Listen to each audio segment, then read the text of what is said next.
자, 그럼 이슈 TMI 바로 한번 넘어가 보죠. 오늘은 어떤 이슈 TMI가 또 우리 시장에서 좋은 전략이 될까요? K조선.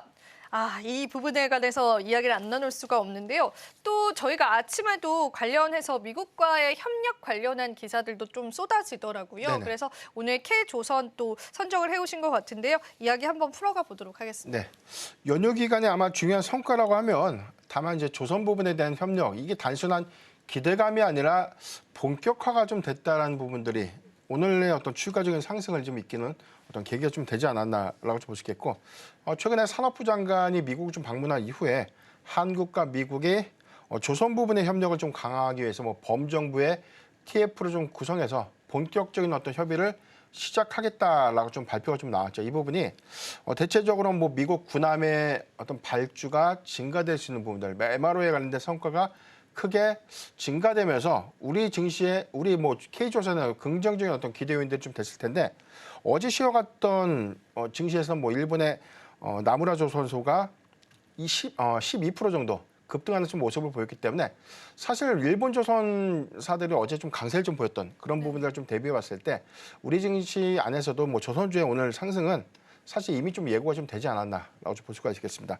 전체적인 어떤 조선 빅3, 뭐 HD 현대중공업이라든가 하나오션, 삼성중공업의 경우에는 향후 3년치 수주가 모두 다 지금 완료가 좀 된 상태입니다. 그래서 올해 발생되는 수주는 2028년도에 좀 인도가 가능한 만큼 3년치 일감이 모두 다 확보가 좀 됐음에도 불구하고 미국이 오히려 이 건조 함유에 관련된 수주를 우리나라와 협력을 좀 더 구체화하는 그런 이유들은 사실 동맹국이라는 어떤 관점들보다는 뭐 자국의 어떤 보안과 좀 직결되는 그런 상황들 안에서 오히려 이 우선해서 수주를 받을 수 있다는 어떤 기대감들이 좀 일부가 좀 부각이 됐었고, 이 부분은 MRO 성과로 좀 추가적으로 좀 이어지지 않을까, 그런 기대감들이 재차 좀 반영되고 있는 모습들이 좀 되지 않았나라고 좀 볼 수가 있겠습니다.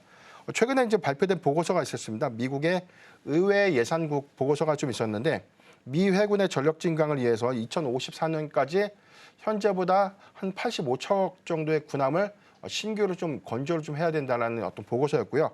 이를 위해서는 연평균 300억 달러를 예산으로 좀 집행하겠다. 이 부분 하나로 따지면 42조 원 규모를 앞으로 매년 좀 쏟아붓겠다는 부분들이기 때문에 가시성 있는 어떤 수주 부분들, 현재 물론 도크는 모두 다 이제 완료가 좀 됐지만 반제품 형태로 미국에서 조립하는 형태로 좀 이어질 수 있는 다른 방안들까지 좀 구체화가 되는 그런 부분이라면 추가적인 어떤 여력 관점, 성장 여력 관점들은 조선사들의 충분한 낙수 효과 내지는 실적의 기여 효과로 좀 이어지지 않을까라고 좀 판단해 보겠습니다. 네. 조선주는 또 역시나 고점 부담감이 있었음에도 계속 시장에서 탄력을 나타냈는데요. 또 국내 산업부 장관이 또 미국 쪽과 회담을 통해서 실질적으로 이 사업들이 좀 구체화됐습니다. 그 부분이 오늘 또 조선주를 움직여줬다라고 보여지는데요. 앞서서도 저희가 또 일전에 이야기를 나눈 적이 있었는데 조선주도 조선주 내에서도 굉장히 많은 섹터군들을 또 분류를 할 수가 있잖아요. 그중에서 또 대표님께서 예전에부터 기자재 관련해서도 네. 많이 언급을 해주셨는데 그런 기조는 지금 현재 시점에서도 유효할까요? 네, 그렇죠.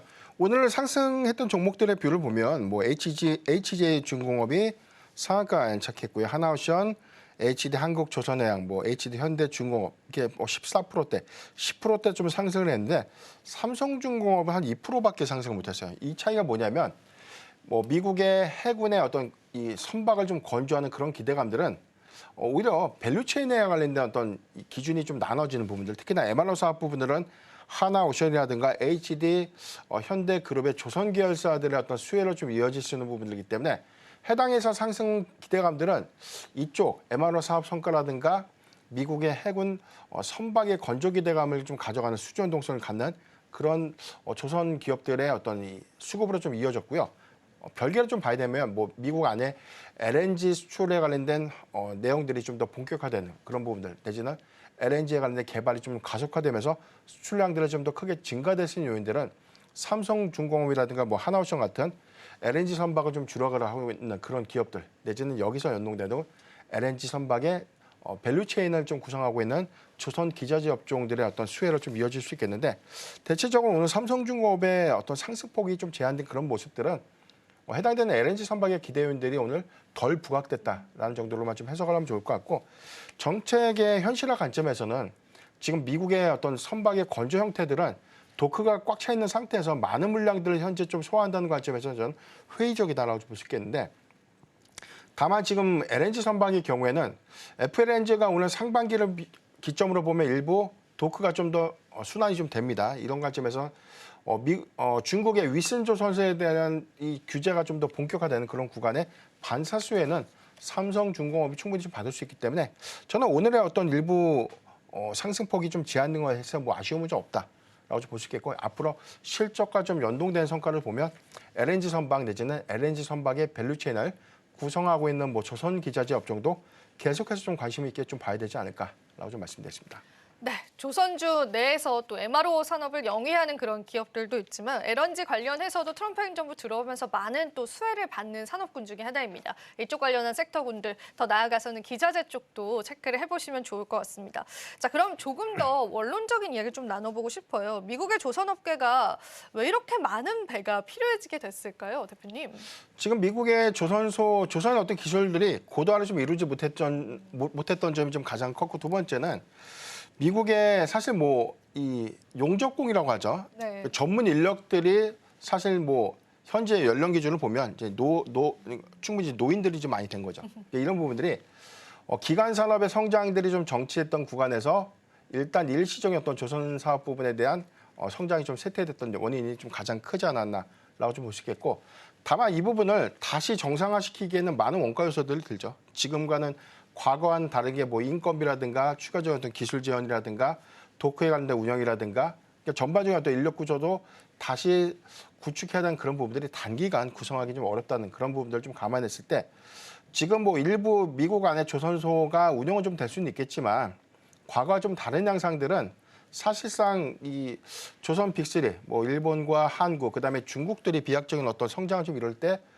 미국이 해당 기간 좀 쇠퇴했던 원인들, 산업 성장 부분이 쇠퇴했던 부분들이 좀 가장 큰 원인이 됐기 때문에 이걸 지금 다시 정상화시키기까지에 대한 과정은 사실 단기에는 좀 어렵지 않을까라고 볼 수 있겠고요. 두 번째는 전반적인 어떤 비용 효율화 관점에서 자국에서 건조보다는 주요국에서 좀 건조를 이제 의뢰해서 운영하는 방식이 좀 더 효율적일 텐데, 이런 관점에서 보면 이게 뭐 중국과의 관계를 통해서 주력 뭐 해군의 어떤 뭐 선박을 중국에 좀 건조를 좀 의뢰하는 것은 미국 입장에서는 굉장히 리스크한 요인들이기 때문에 뭐 일본과 한국이 해당돼서 좀 대안이 좀 될 수 있지 않을까라고 좀 볼 수가 있겠습니다.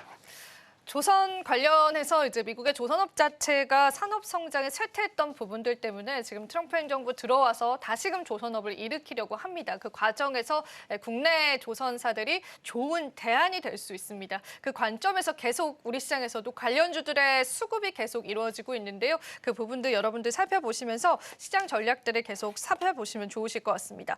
자, 그러면은 또 트럼프가 전통에너지를 또 살려주는 부분들 때문에도 LNG 관련주들이 올랐는데, 증권가에서는 조선주 여전히 좀 안 좋게 보기도 하더라고요. 이런 의견들 우리가 굳이 이제 귀담아 들으면 안 될까요, 대표님? 일단 데이터상으로 보면 일단 가장 큰 고평가 논란이 좀 나오게 된 계기가 지금 도크가 사실상 포화죠. 그러니까 일단 수주를 좀 받고 싶다고 하더라도 실적에 산입할 수 있는 기준들은 제한적이다. 일단 도크를 더 늘리지 못하는 한이라면 매출 총량이라는 것은 좀 정해져 있기 때문에 이게 향후 뭐 10년치, 20년치 물감을 모두 다 받는다는 어떤 가정이 아니기 때문에 이런 고평가 논란들이 일부 좀 부각이 됐다고 볼 수 있겠고, 다만 이 부분이 슈퍼사이클이 뭐 한 2년 내지는 뭐 3년 안에 좀 끝나는 것이 아니라 저는 한 5년에서 앞으로 한 7년까지는 조금 더 이어질 수 있는 수급의 연속 성과들을 감안했을 때 몇몇 증권사들의 어떤 고평가 논란들은 다소 좀 제한적인, 그죠? 과한 어떤 흐름들 좀 네. 제시를 좀 했다라고 볼 수 있겠고, 이런 부분들은 향후에 어떤 수주 연동 성과로 이어지지 않을까, 이 점을 좀 잘 주목하면 좋을 것 같습니다.